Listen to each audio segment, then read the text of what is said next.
Bonjour et bienvenue dans ce nouvel épisode de mon podcast. Aujourd'hui, je ne sais pas si c'est une mauvaise nouvelle, mais vous allez vous contenter de moi.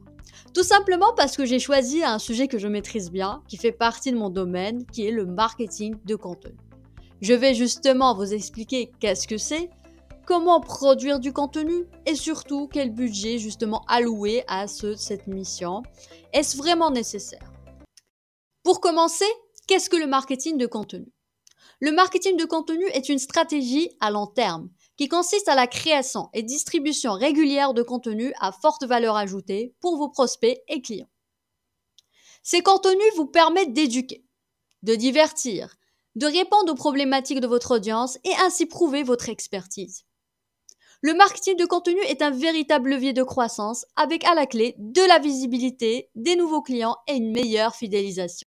Donc globalement, le contenu de marketing, il désigne tous les messages produits et publiés, et ce, quel que soit le support. Il peut s'agir de contenus digitaux, par exemple un article de blog, un e-book ou un post sur les réseaux sociaux, comme aussi du contenu plus traditionnel, par exemple un magazine, un dossier papier. Aujourd'hui, le contenu marketing a pris une place importante dans la stratégie digitale. On parle de la stratégie inbound marketing et outbound marketing. Est-ce le même contenu? Non, pas du tout. Je vous explique pourquoi. Donc, l'inbound marketing est une stratégie dont l'objectif est d'attirer des visiteurs sur son site web à partir de ses contenus, pour les convertir en clients. C'est ici que la création de contenu prend tout son sens. En créant du contenu pertinent et de qualité avec une vraie valeur ajoutée de la marque, vos prospects vont vous faire confiance. L'outbound marketing est complètement au contrario avec l'inbound marketing, puisque c'est la marque qui va vers le client. Justement, sur le digital, par exemple, ça se matérialise par l'achat média, donc l'achat de bannières web sur le digital. On peut aussi définir l'outbound au niveau du offline, donc tout ce qui est publicité offline, que ce soit spot TV, campagne d'affichage ou flyer. Sans surprise, l'outbound marketing est devenu beaucoup moins efficace aujourd'hui. Et oui, nous allons de plus en plus chercher l'information par nous-mêmes. Nous comparons les produits et nous regardons les avis sur Internet. Les méthodes traditionnelles ont ainsi moins d'impact sur nos décisions d'achat. Donc quand on compare l'inbound marketing et l'outbound marketing, il y a des différences. C'est vraiment en contradiction comme j'ai dit. Donc la tactique de l'inbound marketing, c'est une tactique pull, alors que l'outbound marketing, c'est une tactique push. La communication sur l'inbound est une communication réciproque parce qu'il y a un échange, alors que la communication outbound, c'est plutôt une communication à sens unique. L'inbound, l'avantage aussi, c'est que l'entreprise apporte de la valeur ajoutée, alors que le message de l'outbound, c'est un message standardisé et global. L'inbound, bien sûr, le client vient vers l'entreprise, alors que l'outbound, c'est plutôt l'entreprise qui va poursuivre, si j'ose dire, le client. Donc globalement, le contenu marketing est tout contenu centré sur une marque, ses produits, ses employés, ses valeurs ou encore sa vision. Le but ultime du contenu marketing est de créer une relation avec son audience. Donc la question qui se pose, c'est quels sont ces contenus qui sont les plus utilisés, notamment sur le digital.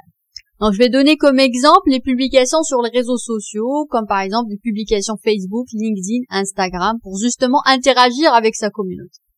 Il y a aussi les articles de blog pour justement démontrer votre expertise. Il y a aussi la newsletter qui sert à avoir un contact direct avec vos prospects. Il y a aussi l'étude de cas. Et aussi les livres blancs pour démontrer formellement votre expertise. On peut citer aussi comme contenu les webinaires, justement pour présenter interactivement votre expertise en direct. Il y a aussi des formats vidéo, vous pouvez justement présenter votre entreprise, des enquêtes et études pour montrer des statistiques et justement votre expertise toujours, des podcasts pour justement partager un peu ce que je fais maintenant. Il y a aussi tout ce qui est présentation, brochure à mettre en ligne ou alors des emailing marketing. Il y a aussi tout ce qui est jeux, concours, quiz, justement, ça peut aussi attirer du contenu, c'est du contenu justement qui peut attirer votre site. Donc la question se pose, est-ce que justement chaque entreprise est obligée à produire du contenu de marque, de marketing? Bien sûr que oui, c'est important. Parce que tout simplement, un bon contenu, notamment sur le digital, va aider une entreprise à asseoir une certaine autorité sur le marché. Donc avec une bonne stratégie de marketing, vos contenus sont exceptionnels et surtout ils intéressent vos prospects. Vous les accompagnez ainsi à mieux comprendre leurs problématiques en leur proposant des réponses à leurs questions. Aux yeux de votre audience, votre crédibilité augmentera avec le temps. Vous devenez ainsi un expert sur votre domaine. C'est là votre point de différenciation. Donc en plus de gagner de la visibilité et de la crédibilité sur le marché, le contenu marketing aide à justement aligner vos équipes commerciales et marketing sur un seul argumentaire de vente.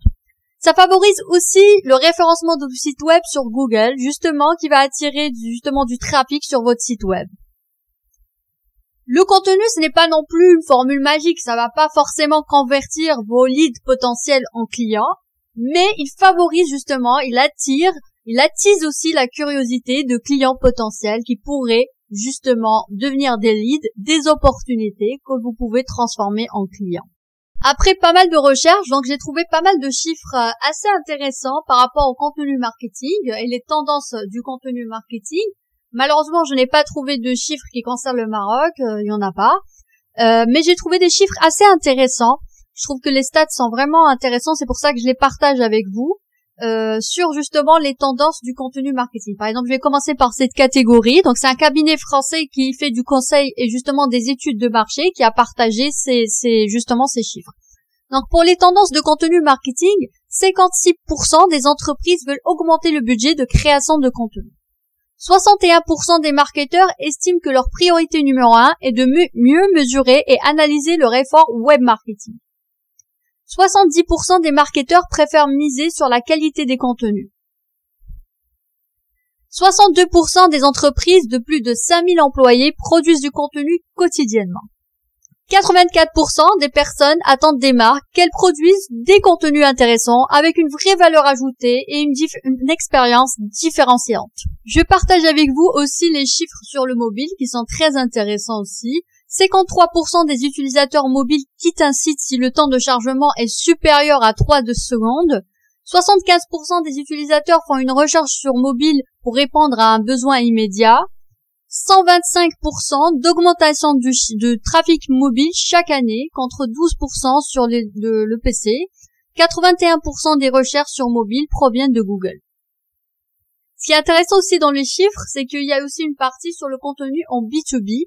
Donc voici les statistiques. 80% utilisent des campagnes emailing et des contenus éducatifs pour leur marketing. 54% des marketeurs ont une stratégie de contenu claire pour augmenter la récurrence de revenus et de leurs clients.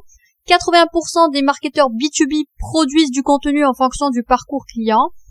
90% des marketeurs B2B préfèrent se concentrer sur les besoins de leur audience plutôt qu'avoir une approche trop commerciale. 87% des marketeurs B2B ne mesurent pas le ROI de leur campagne de contenu marketing. Au niveau du contenu marketing en B2C, voici les chiffres. 96% des marketeurs B2C produisent du contenu pour les réseaux sociaux. 40% des marketeurs B2C regardent une seule fois par an les actions de leurs concurrents. 26% du budget marketing est consacré au contenu marketing. 33% des marketeurs utilisent la data pour évaluer leurs performances et prendre des décisions. 89% des entreprises choisissent d'externaliser la production de contenu. Et voilà, le podcast touche à sa fin. J'espère que ça n'a pas été trop dur de m'écouter pendant je sais plus combien de minutes, là ça doit être sûrement 9 à 10 minutes. J'espère que justement ce contenu qui parle de contenu marketing vous a intéressé. Je vous invite justement d'aller voir un peu les marques, ce que partagent les marques sur les réseaux sociaux. Et je vous dis à très bientôt. N'hésitez pas à partager votre avis sur le contenu marketing, son importance. Pour moi, c'est primordial dans une stratégie. On parle beaucoup de budget, de canal. Mais pour moi, ce qui fait la différence entre une marque et une autre, c'est son contenu. Donc je vous dis à très bientôt. Au l'épisode suivant, sûrement j'aurai un invité. Rassurez-vous. Au revoir.